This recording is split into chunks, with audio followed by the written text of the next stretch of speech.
thank everyone for coming and joining the middle school's parent ed night. Dr. Vezzuto, I happened to run into a parent ed night somewhere else, and I was just so happy with the content and the things that she had to say.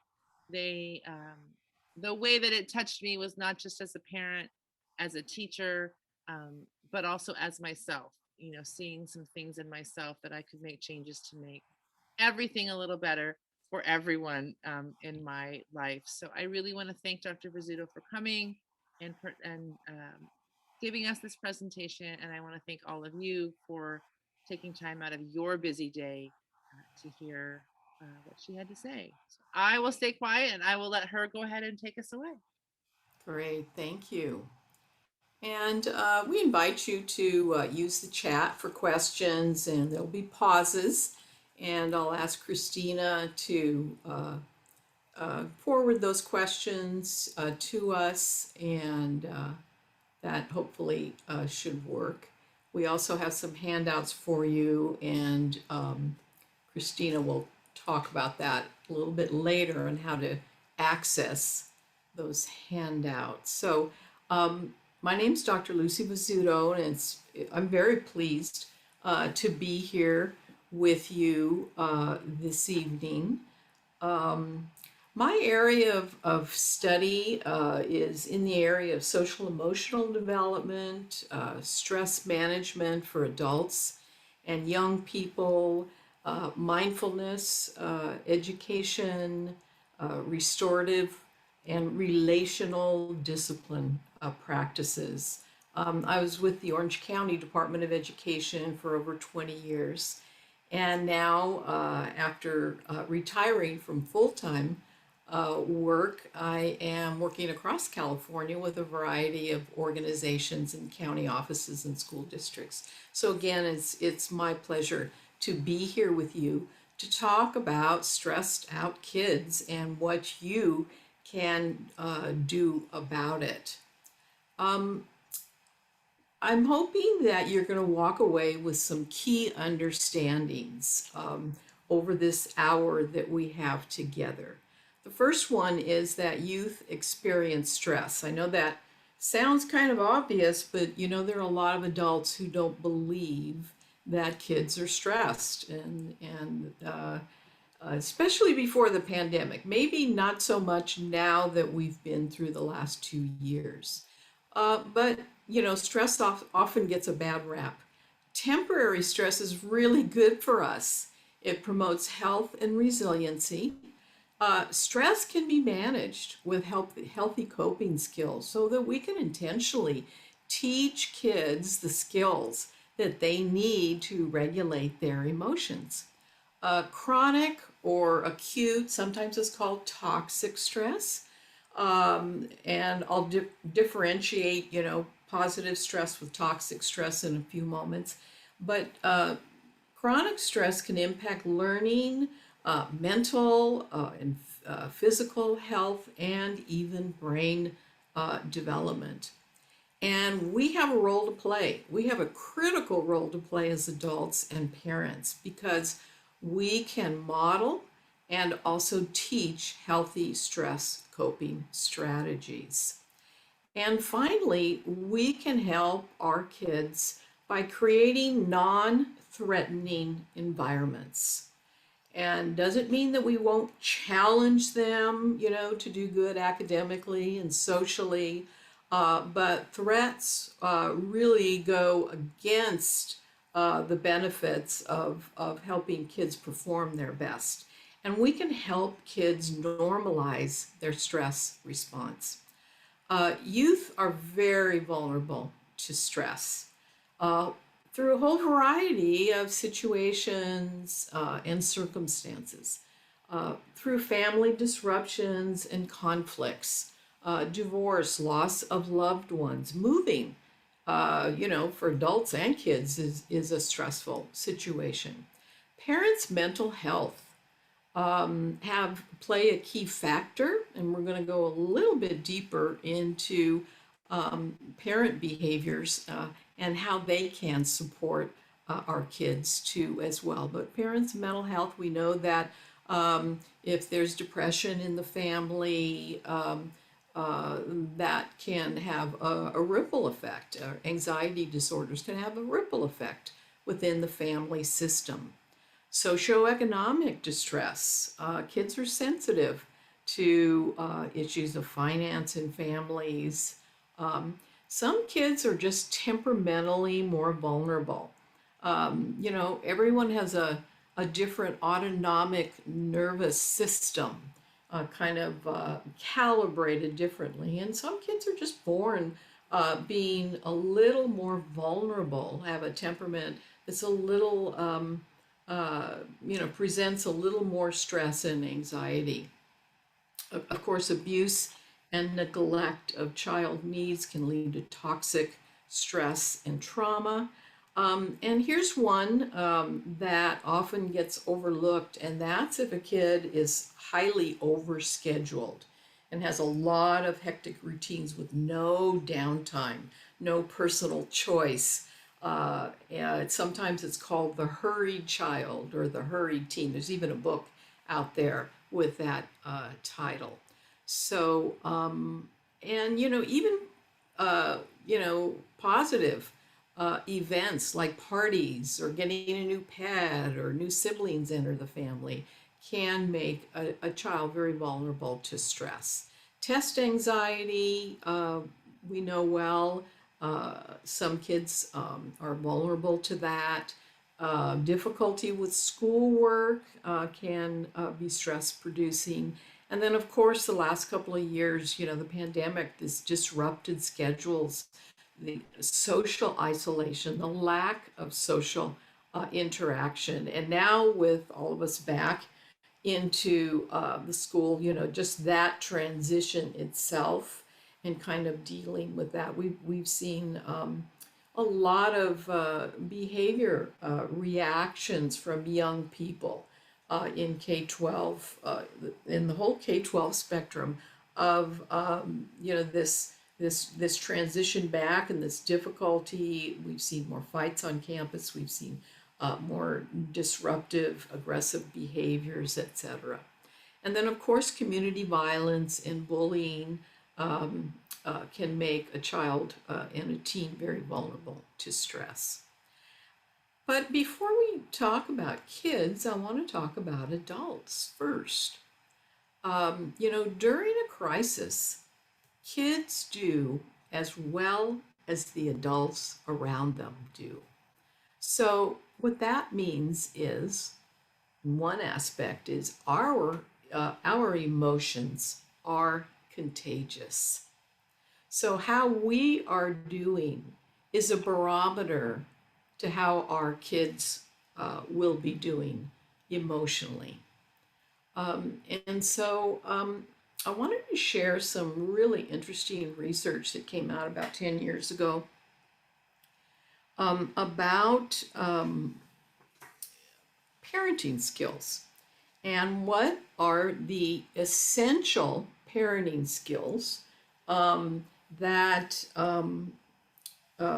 predict a strong child-parent bond and children's happiness, health, and success. Well, the number one is a parenting skill that predicts this relationship and this health and wellness of a child is the parent's ability to provide love and affection. But the number two essential parenting skill doesn't have anything to do with kids. The number two essential parenting skill is the parent's ability to manage their own stress. This is a good predictor of the quality of relationship between parents and their kids. There are other essential skills like autonomy and independence and relationship skills. But I thought that was pretty interesting, and it really puts the onus on us as parents, doesn't it? to be able to manage our own stress. And a further study uh, showed that move this that lower family stress is tied to improved child behavior. So when we think about that, let's go a little bit deeper and let's look at a survey of parents' mental, physical health, excuse me, since the start of the pandemic. This is a national study done by the American Psychological Association. And they found, this is what their most recent one, that 75% of parents say they could have used more emotional support than they received during the pandemic. A third of parents received treatment for mental health issues. About a quarter of parents surveyed were diagnosed with a mental health disorder since the pandemic started. Mothers are more likely than fathers to say their mental health has worsened compared with before the pandemic, but fathers are more likely to report behavioral and physical changes. So looking at the right hand data in the right hand of this slide, right side of the slide, you see that sleeping was definitely an issue reported, unwanted weight changes. I think, where lots of us were dealing with that one, reported drinking more alcohol to cope with stress. And you can see the difference between moms and fathers in that data. So previous to that survey, the APA did a study and asked kids from the age of 8 to 17 how they felt when their parent is stressed. And you can see and take a look at the data in front of you, noticing that, kids are feeling sad and worried, and in some cases, especially the 13 to 17-year-old, frustrated, all the way down to feeling alone. So again, that emotion contagion, that the health and wellness of parents is critical to the health and wellness of our kids, especially mental health. So, our kids are watching us, whether we're teachers, whether we're parents, youth are watching us. They're learning from us.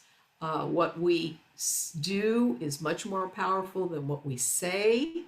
And they're imitating us as well. And there's that if you wanted to dig a little deeper around that imitation, there's these neurons in the brain called mirror neurons that trigger the same kind of mental brain activation when we watch someone do something.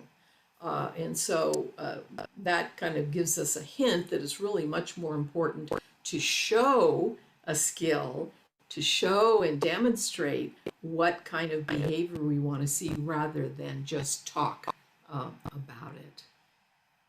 So, parents and other adults, we play a really critical role in helping kids handle their stress by modeling healthy stress management behaviors. So if this is something that you're interested in, there are so many great apps out there with stress reduction practices, breathing practices, exercise, taking walks, just really taking care of ourselves. So, self-care isn't selfish at all. It helps us be our best so that we can benefit all those around us. So I'm going to pause here for a second. And Christina, is there anything in the chat that you want to mention?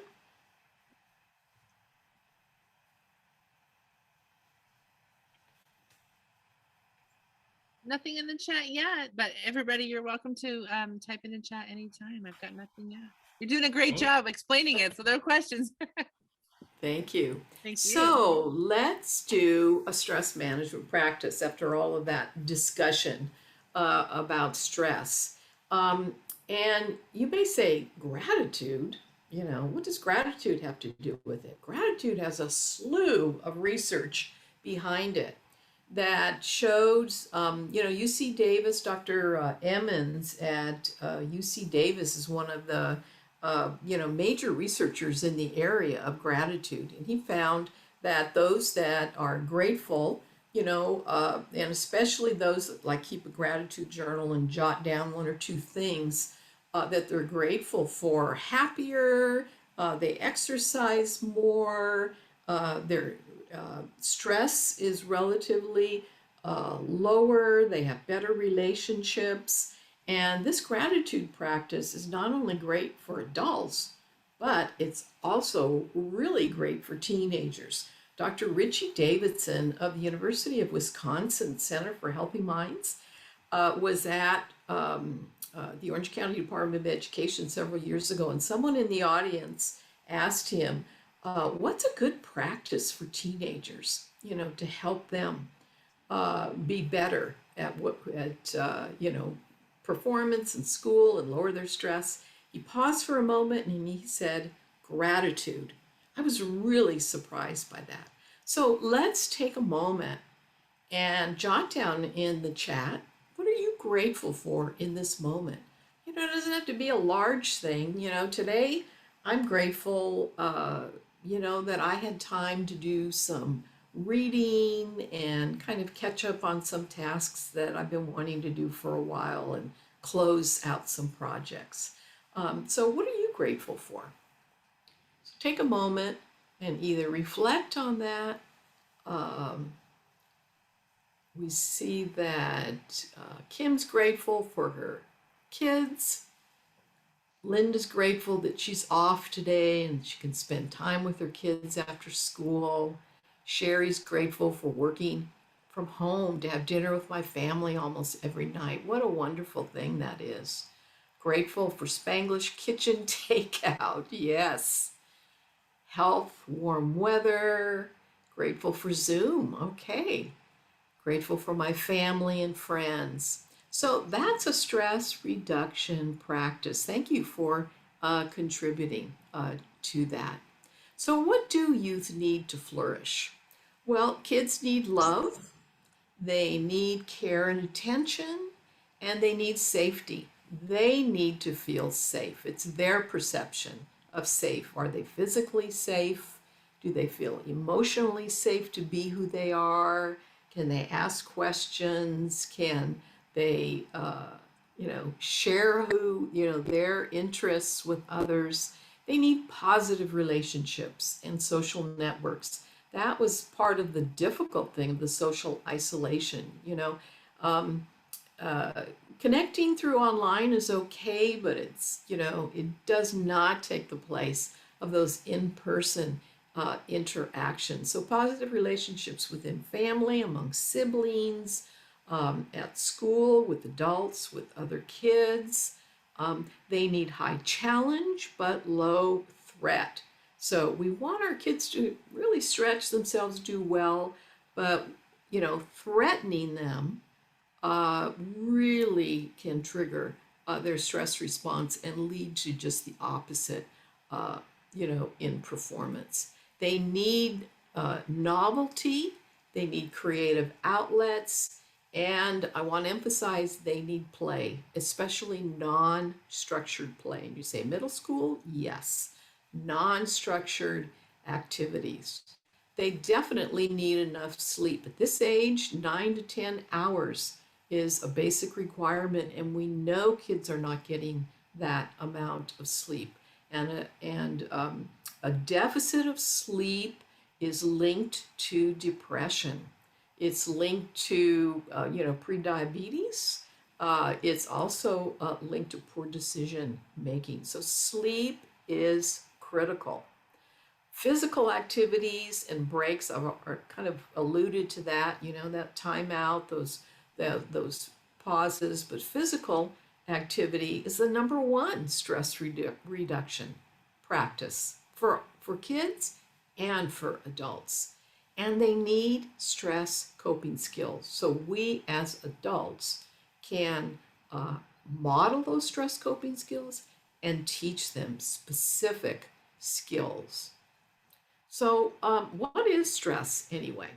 I'm going to share a video with you right now, but I need to get my screen ready so that you see the video.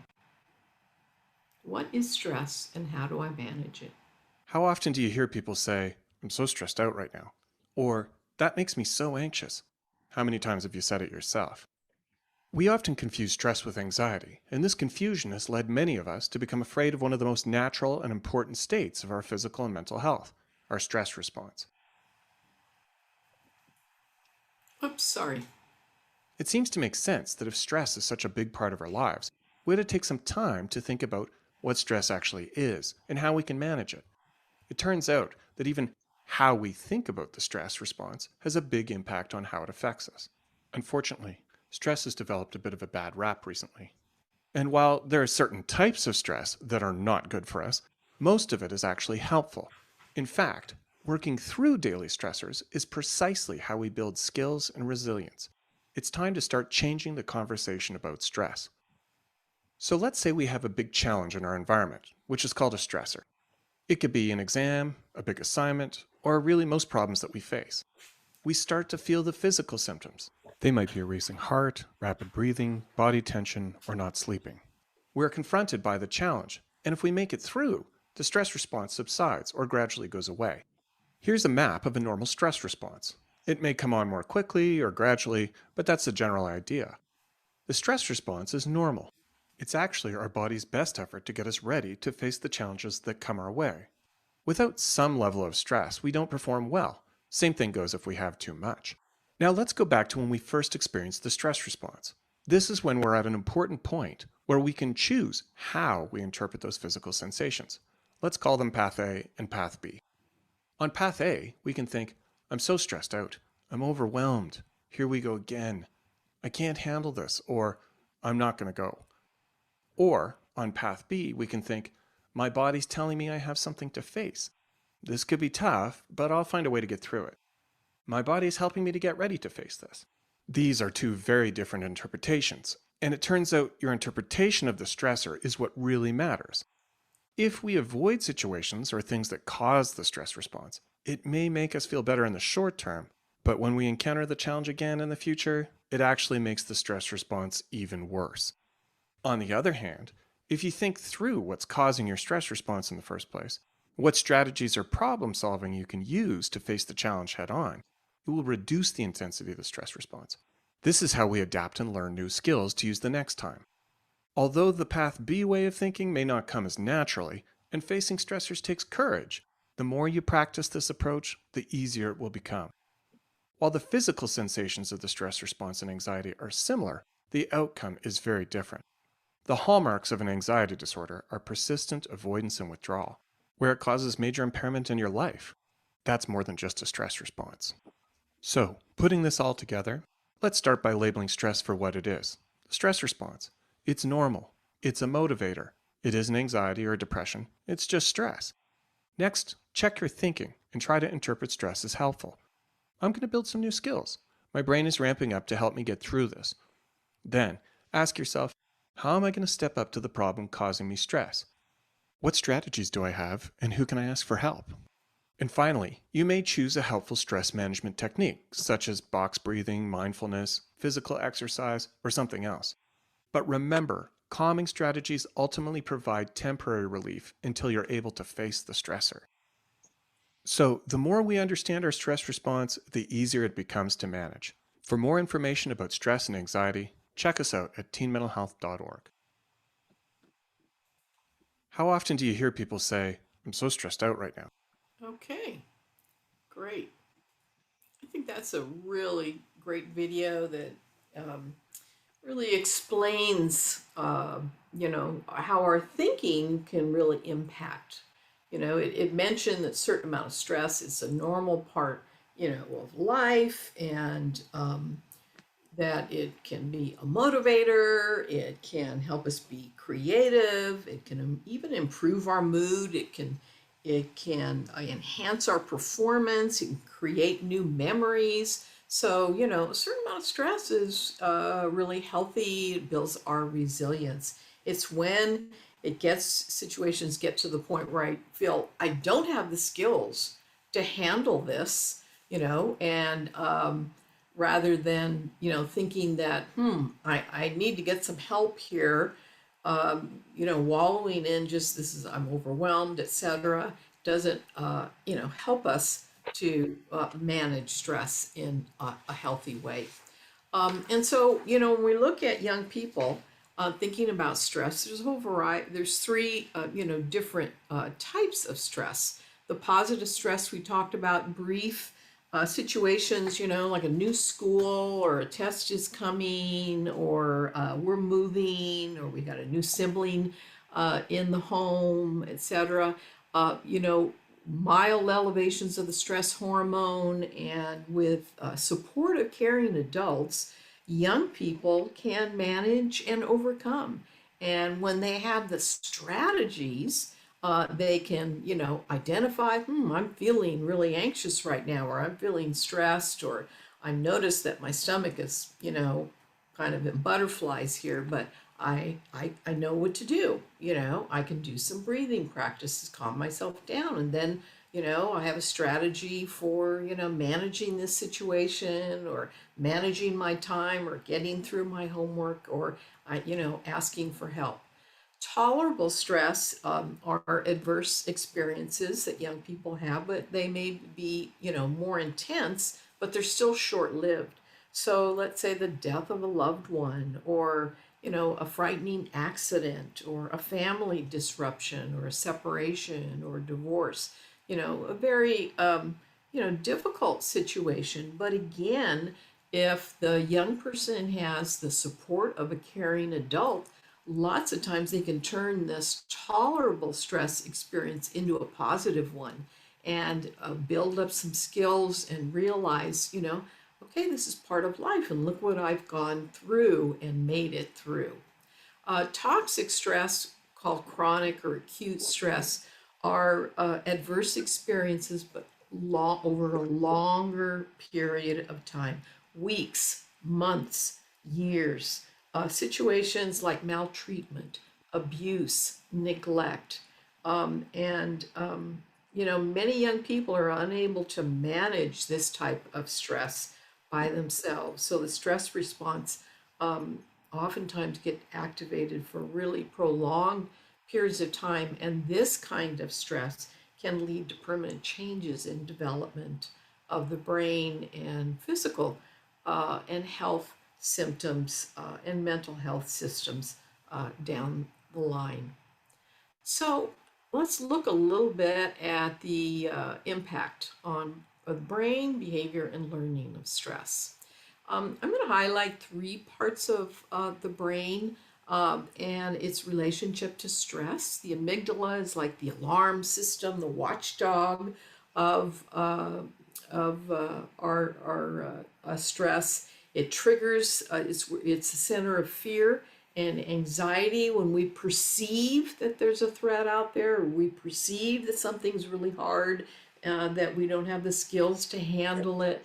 And the amygdala can hijack the brain, meaning that it can cut off its communication to the prefrontal cortex, which is the thinking or higher order part of the brain.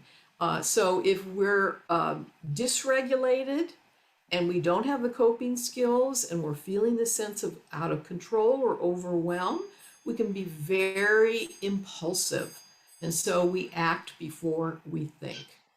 The hippocampus is one area that is linked to memories in the brain, and this is linked to developing new memories and details and explicit learning. And this is highly reactive to stress. I mean, we've all probably been stressed where we, forgot where we put our keys, and we're rushing, in the morning. So we've had that experience that has affected our memory.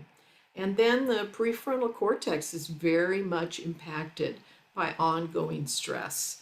And this is the part of the brain that makes decisions, controls our attention, emotional control. It's our center of our ability to calm and focus the limbic system, the amygdala, and critical thinking too. So a highly stressed brain doesn't work very well. It's harder to control our emotions, to learn, and to make decisions. So chronic stress is a barrier to learning. The state that we want to be in, the optimal mental state for learning, is this calm but alert state. And we'll talk a little bit more about the relaxation response because it's a very actively aware state as well. So you'll find that if your teen has a tough time concentrating, if they worry a lot, and they're feeling very stressful, that is not a conducive situation for them to learn. So chronic stress really impairs our working memory.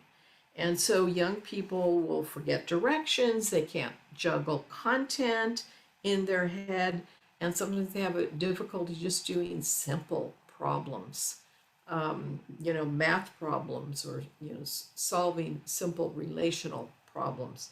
It impairs their social skills, for adults and kids. So parents and teachers and kids are, less forgiving. There's more rudeness and discourtesy. There's a loss of self control.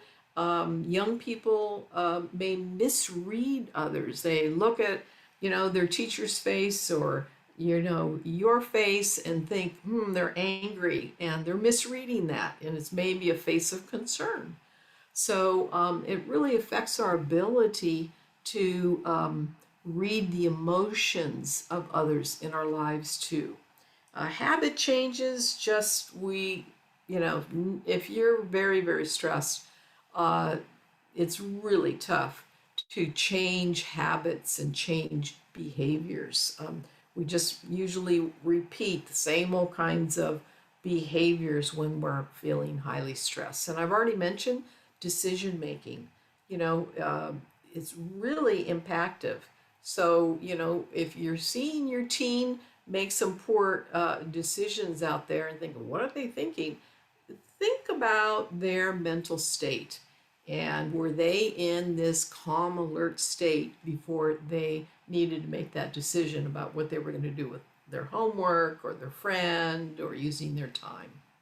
So I want to take a few moments to talk about the link between mental health and stress. The Surgeon General has come out with a report maybe 2 months ago about the crisis of young people and their mental health. So let's look at before the pandemic. These are the three most common mental health disorders in young people: depression, anxiety, and behavior disorders. And if you look at the chart, it's broken down by age. So you'll see, and this information came out from the CDC. So depression,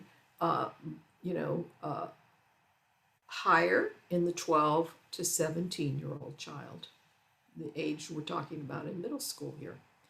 Anxiety, and that video did a good job of separating, differentiating stress and anxiety. Anxiety is a diagnosable mental health disorder. Again, in this age group, 12 to 17, higher prevalence.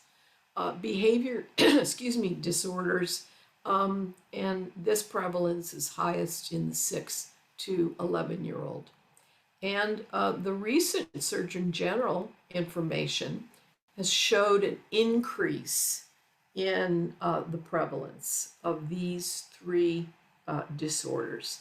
1 in 5 youth ages 3 to 17 with reported mental, emotional, developmental, or behavioral disorder, 20%. And here's the thing, only half of those kids are getting treatment. So we have a lot of kids walking around with need for treatment, need for a diagnosis, that are not being diagnosed and treated. And there's been a 57% increase in suicide rates among youth from 10 to 24 years of age. And just in the last, I'd say, 5 years, suicide has moved from the third cause of death in this age group to the second uh, prevalent, most prevalent cause of death among teens. And so when we think about the pandemic and you think, oh, it's over, kids are in schools, the effect and the impacts are not over. There's direct and indirect effects of the pandemic on kids' mental health. There are direct health threats that we probably can recognize, threats to family stability, and then those indirect effects via social distancing, school closures, isolation. And these have contributed to stress, worry, a sense of helplessness among young people. Behavior problems are being well documented this year within schools. We're seeing regressive behavior, of high school students coming back into school and playing games that they used to play when they were in middle school. We're seeing substance misuse, academic challenge, relationship difficulties.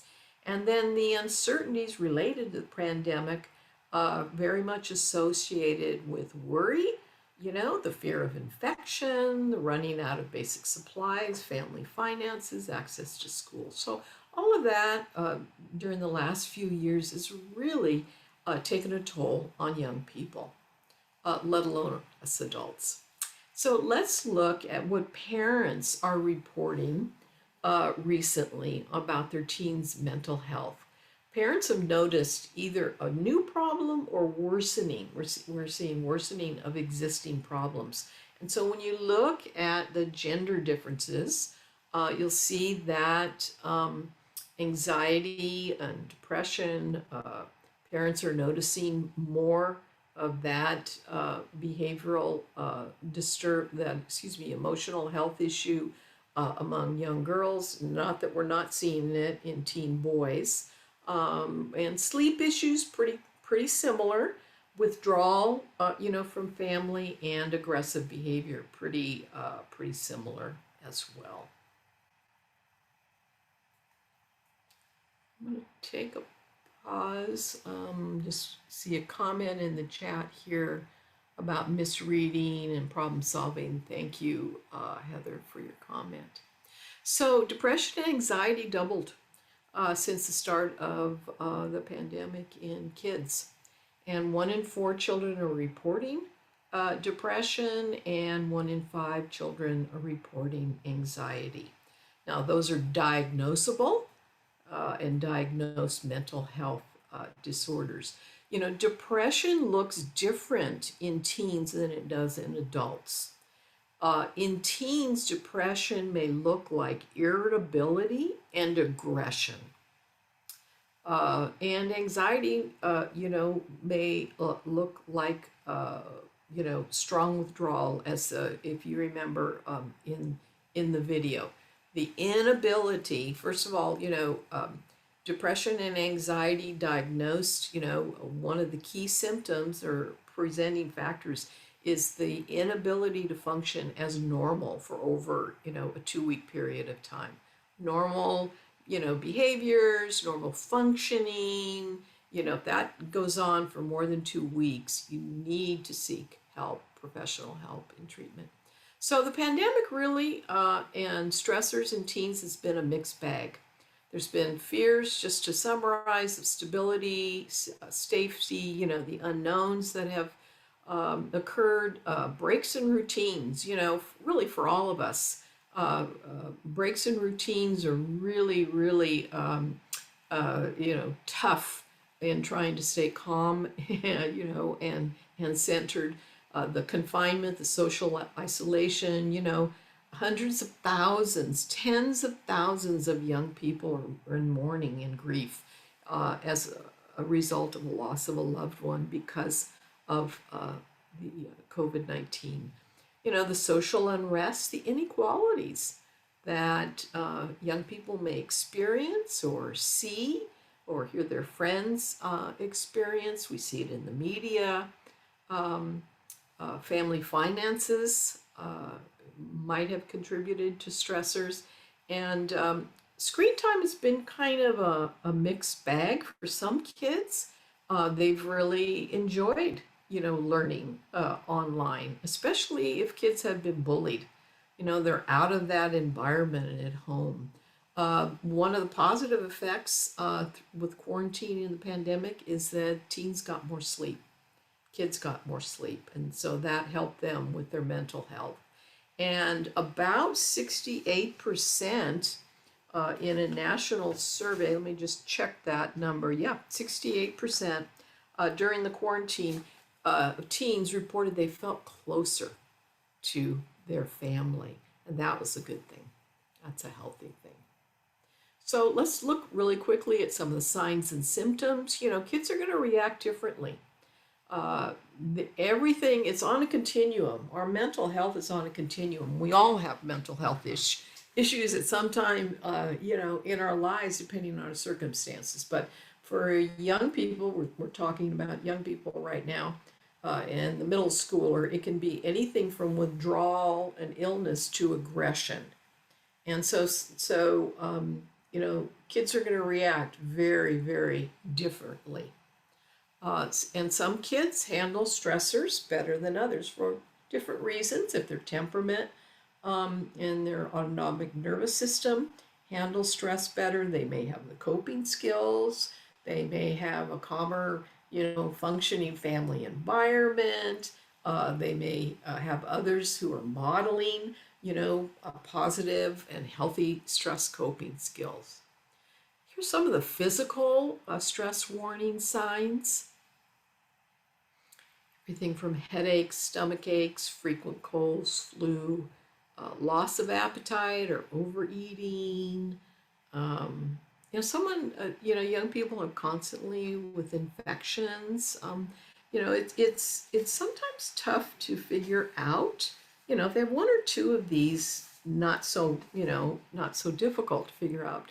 But if they have a cluster, I should say, if they have a cluster of these warning signs, that is more of an indicator of a stress response. Behavioral, cognitive, and emotional signs of stress. For this age group, irritability, moodiness, short-tempered. A lot of parents think, oh, that's just the teenage years. Not necessarily. It really isn't, especially if these kinds of clusters of activities go on for more than a few weeks. They lose their sense of humor, apathy and boredom a lot of times, they're just not interested in that. But if they're apathetic for long periods of time, that may be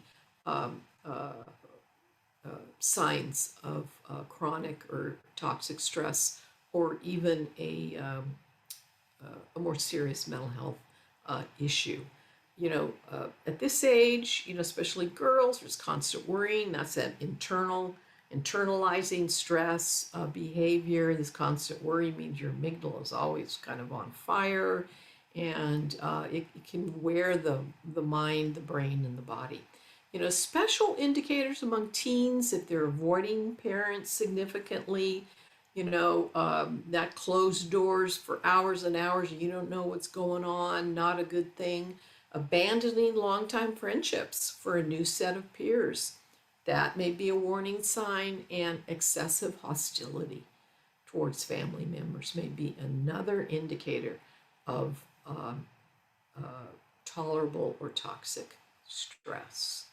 So again, kind of tough to notice these, but if there's a cluster of signs and they happening simultaneously, that's an indicator. Or when there's no apparent cause for explanation of why the child or your teen may be stressed. So what you want to look for are changes in habits, changes in behavior, hygiene. One time at one point they're, really good student, they're doing their homework, and then, a change occurs and all of a sudden, they're not taking care of their physical body very well, or they're slacking on their homework, or, all of a sudden they have new friends, or they've become very hostile. So, your child, when their behavior is not their usual normal behavior. And here's a situation that occurs somewhat regularly, and that is we mistake oftentimes unmanaged stress symptoms as inappropriate behavior that needs to stop. Child will often get reprimanded for a stress reaction.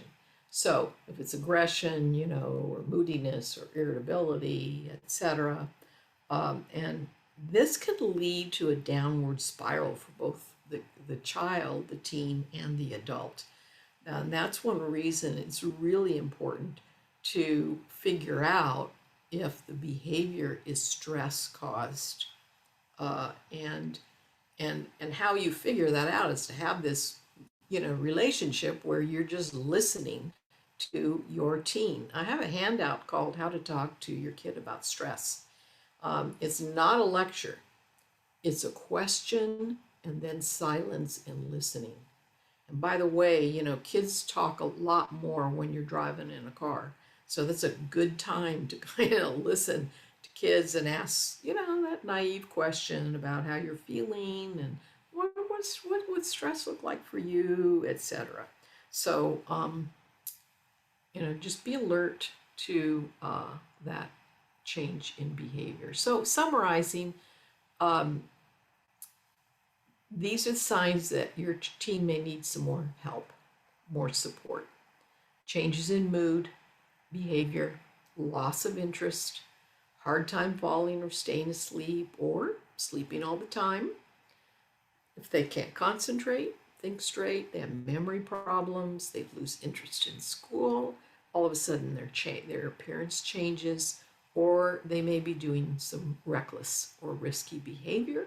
You may have even heard of thoughts of death or suicide. Take any comments about death or suicide seriously, and reach out to your mental health professionals, your primary care docs, the school system. They have mental health professionals, referral systems. You want to take all of this really seriously. So for a few moments, let's look very quickly at how kids say they cope with stress. And there's a whole range. Some of these are very healthy coping skills. Being active is one of the best.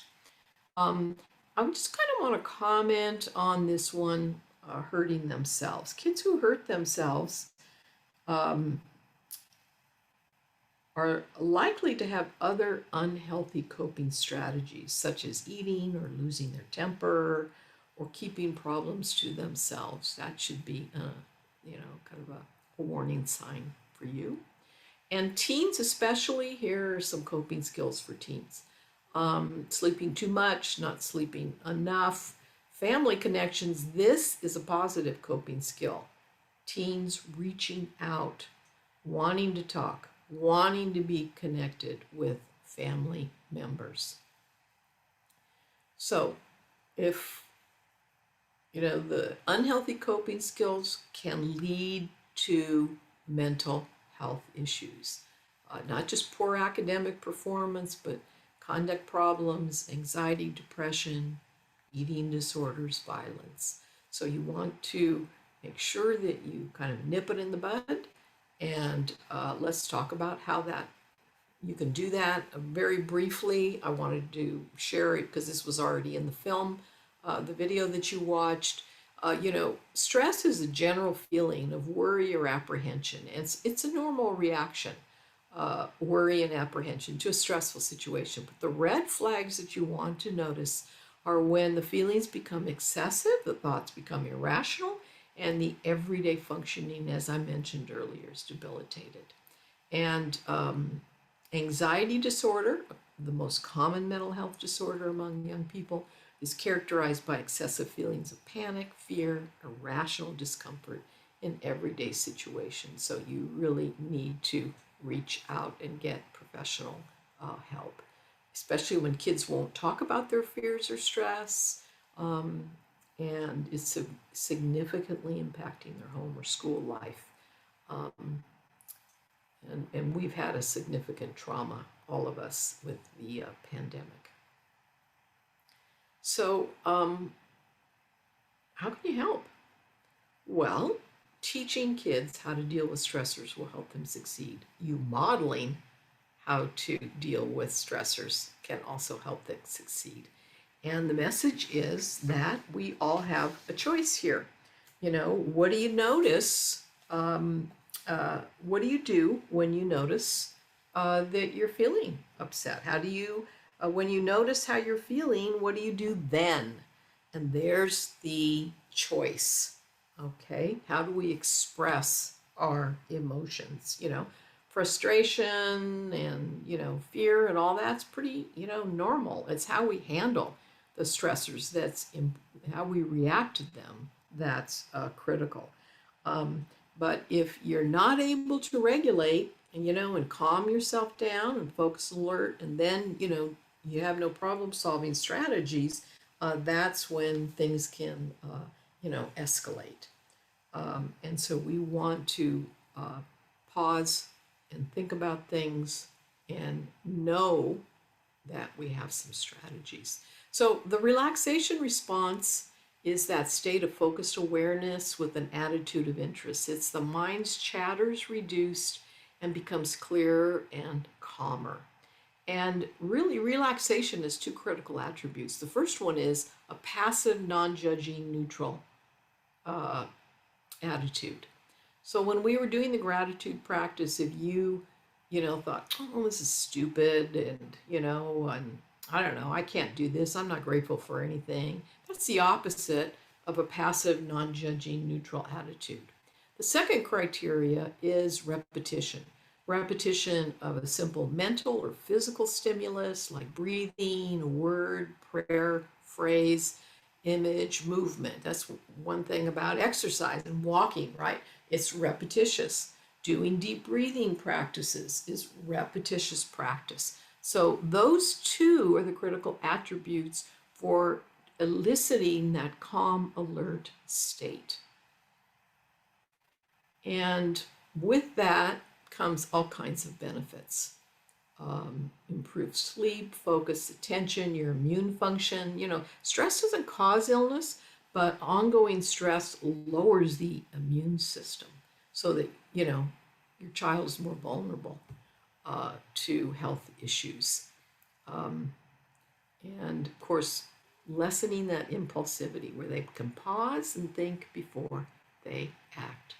So, how you breathe can affect stress levels. That's why breathing practices in general are a highly efficacious practice. Our breath is always with us. You know, pausing, stopping, taking a long, deep breath. You know, if we're breathing shallowly, that's linked to stress. But deep diaphragmatic breathing can actually trigger the relaxation response and calm ourselves. We can calm ourselves down. So focusing on breath can trigger relaxation as well as release some body toxins. So we can teach kids breathing, deep breathing practices.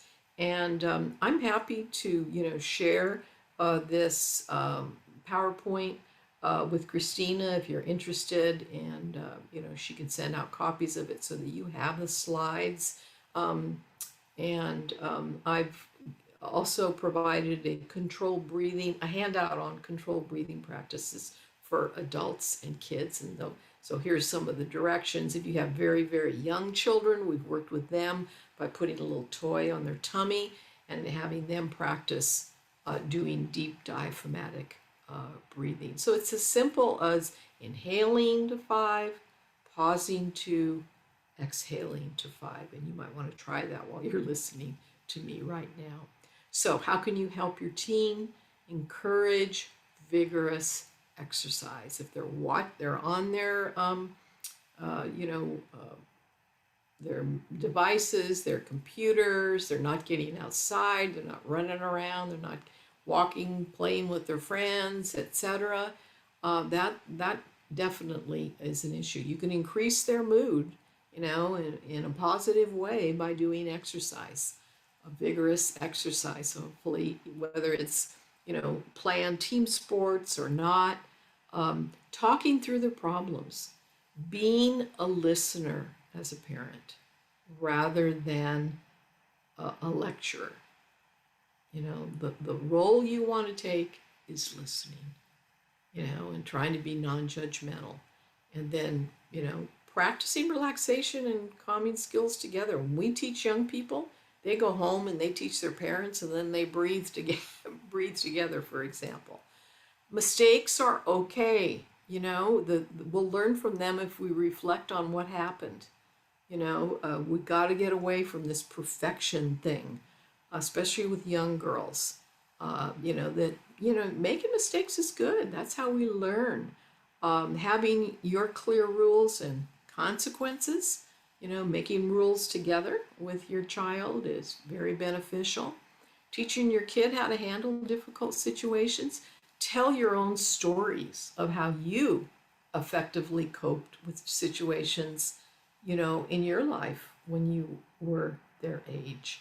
Again, you know, being that model, that listener for them. I have a handout for you that kind of gives you a little more detail as well. One of you mentioned having regular dinner together. Having regular family rituals and routines is providing safety, predictability.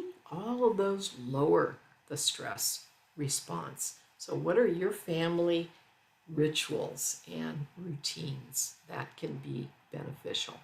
I can't stress physical activity enough, so I put another slide in here. Not only does it lower those feelings of anxiety and stress, but it makes young kids feel better about themselves as well, and will improve their mood. So we need to help our kids get their own toolkits. You know, not one kind of strategy works for all. And so, you know, the variety of strategies, being with friends, you know, listening to calming music, taking breaks, playing with a pet, you know, colorings. Christina was telling me, you know, her middle schoolers were coloring, you know, with the younger kids, and on Easter Sunday, you know, we even color as adults. You know, it's a very repetitious, neutral mind, right? You're going to trigger the relaxation response. And regular breaks. If your teen has this hectic schedule with no downtime and no break time, that's hurting their brain. It's hurting their ability to perform. It definitely does catch up with them. They need to be able to do nothing too as well. The brain needs recharging. The nervous system needs recharging as well. And biologically and neurologically, we are in the mode of restoration and recovery, and that's the opposite state of the fight, flight, and freeze state. And when we are in that recovery and restoration state, that puts our prefrontal cortex online. The thinking part of our brain can get reactivated again too. So that's critical. Finally, just a few thoughts about gratitude. I'll emphasize that. Makes you happier, gratitude. And then just some final thoughts here on staying healthy. Creating the routine, mention that again. Listen to your child. Check in frequently. Look for those signs of anxiety. Teach them some coping skills. Encourage that positive thinking, those positive affirmations, and really please seek professional help if you're noticing those changes in behavior. Here's copies of what the handouts look like. There's one for younger kids and coping with stress, and then some information about teens. Also, that handout I promised you about how to talk with kids about stress. And really, it's the questions that you ask and then how you listen. And then this is a snippet of what the controlled breathing practices. Do these together. Uh, can be, and they're very, very easy to learn as well. Um, if you want some more information on student mental health, Orange County Department of Education has some good resources and a good resource page too as well. And kids health. Uh, uh, this is the Nemers Foundation out of Duke University. This information comes in English and in Spanish, and you get information for parents, for kids. Kids can read these, and for teens. And their stress, coping, breathing practices as well. So I thank you so much. I appreciate your time and attention. I know it's been a long day, and I wish you all the best. Parenting is one of the most challenging jobs in the world, isn't it? And so my final message is like, take care of yourself first. Put your mask on first, and then you're able to help your child. So take care. I wish you all the best. Thank you, Christina, for the invitation. Thank you, Lucy. Do you have time for one quick question? I think Sure do. it's sort of an overarching. I've had several like private messages in the same, but as we as parents become more knowledgeable in this area, how do we support our children when they maybe go between two homes that don't have that same kind of experience, or maybe they've already gone off to college and we are learning more and we want to be able to help those kids. I'm wondering if there's a Yeah, well, noticing signs and symptoms. I know going from two houses, the routines, just making sure that there's set routines in both, living environments as much as possible. And just kind of being alert to noticing, that transition time sometimes is tough, either right before they have to leave or right after. So kind of alerting them and helping them be prepared so they have routines through the transition time, can be helpful as well. Um, Kids away at college, check in. We've seen high levels of stress and anxiety, among kids, especially if they're in their freshman year.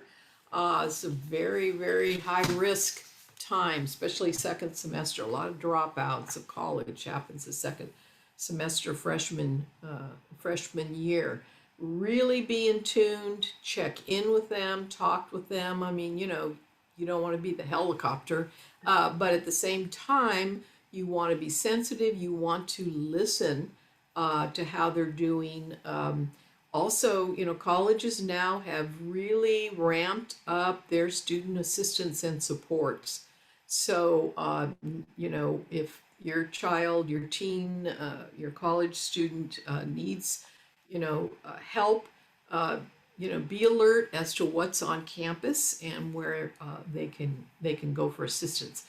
And notice if you hear really major behavior changes in them. Yes, their life is different and routines are different, but tune in, visually see them. Have FaceTime or Skype or whatever, so you can visually check in with them as well. So I'm hoping that that's a bit helpful.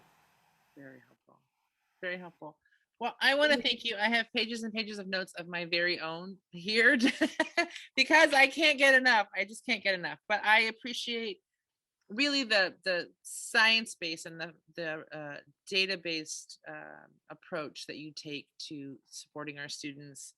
And I appreciate knowing that our kids are growing up differently than we are, and so we can't compare what they are doing to what we are doing. But I always walk away from you feeling like I am doing some things right, and there are some things that I can do better. And I appreciate that kind of growth in myself, and makes me a better teacher and a better parent. So I want to thank you. You know, my final word on that, Christina, that you just triggered, yes, their situation, their social life, their environment is different than what we grew up with. But humanly, they need all the same things.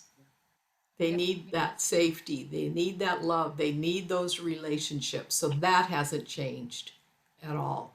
What they need is still the same. While what they're handling, the situations they're handling might be different than what we did. So I wish all of you, thank you so much for spending time for the hour. I know how busy you all are, and I really wish you the best. My email is all also on our slides. So Christina, please, I will send you a PDF of the Perfect. slides if you wanted to post them That would be great. on the website so that they're there for reference. I will do that. Thank you so much, Dr. Vezzuto, and thank you to everybody else. I appreciate you. Have a wonderful evening. Thank you. Bye-bye.